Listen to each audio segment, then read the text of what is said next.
Hey, what's up, everybody? This is WildBoy789789, and we've seen a lot of gameplay of Dawn of War 3 and some reviews, some good, some bad. I just wanted to quickly go over a couple of things while we're in the menu.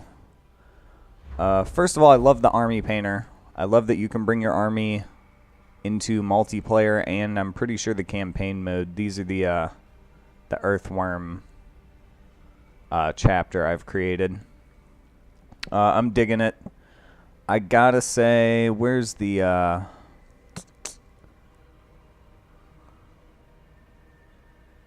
we'll find it, the land speeder.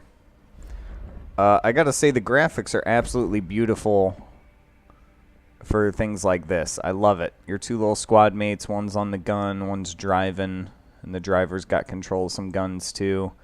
Kind of zooms around. The graphics are really great. I love it.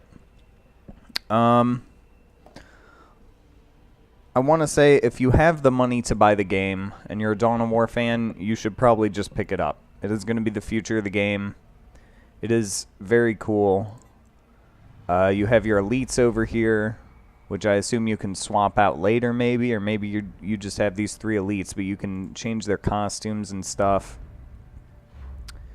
And they also give you these, like, talents you can build your army with. So they do different things. So I have Tactical Marine Flamer ability, slows infantry and immobilizes vehicles. Predator shields regenerate. Listening post have increased health and do bonus damage. There was also something really good here. They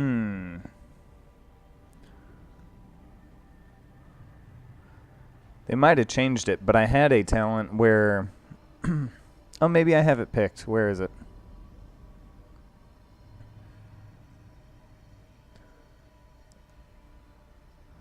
Heal your vehicles over time in a circle around your structures. So that's pretty cool. You can move all these guys around 3D and check them out. They did a great job on the graphics and the gameplay.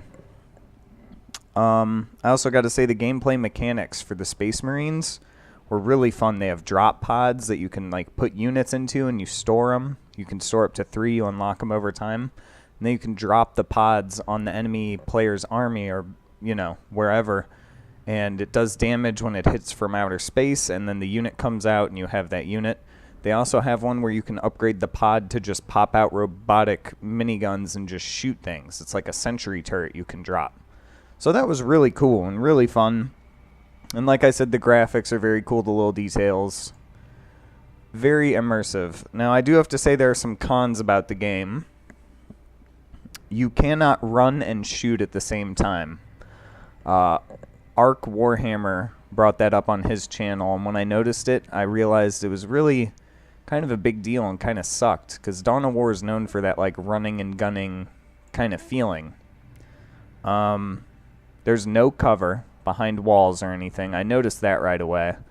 The bubbles try and make up for that, but I mean, it's not as good as the cover system in Dawn of War 2. It's just not. The units are kind of lifeless. On the battlefield, they kind of stand like these guys. They move back and forth with the gun, and like there's no looking around, there's no animation. There's nothing. They just stand there until they're ready to shoot, which is whatever. It's supposed to be kind of based off the tabletop, so I can let that slide. The graphics, as good as they are, do not give a gritty, deep space look. I remember they promised that there would be dust and storms and stuff, you know, and that might be in the campaign, but in the multiplayer, it seems like you're on just a hunk of metal somewhere. There's no environment at all. And like, you can make your chapters, like mine looks kind of dark and gritty because they're brown and green, but they can be bright pink and yellow, and it's just not as gritty looking as it should be.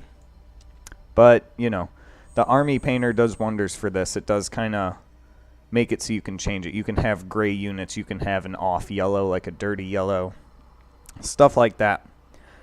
One of my biggest gripes about the game, and why I will not be purchasing it until it is on sale, is because there are only 3 factions in the game. Space Marines, Orcs, and Eldar. But look at, I mean, the animations and graphics, especially for the trucks, are absolutely killer. That is one super good highlight of the game. Okay, but why I bring up the 3 races is, first of all, Total War Warhammer is one of my favorite games, and people gave it so much grief for having 5 races and Chaos, the 6th race, being a free pre-order DLC. Because God forbid you have a game without Chaos. This game does not have Chaos Space Marines, which is my favorite 40k faction.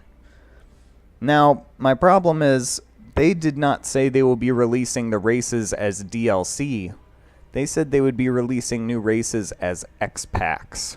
So, the game, which requires 50 GB of space, gigabytes, that's right, I'm sounding stupid, is going to get bigger. This could be 60, 70, once you get the X-Packs. And to get maybe 5 races instead of 3 races, you could very easily be spending $100.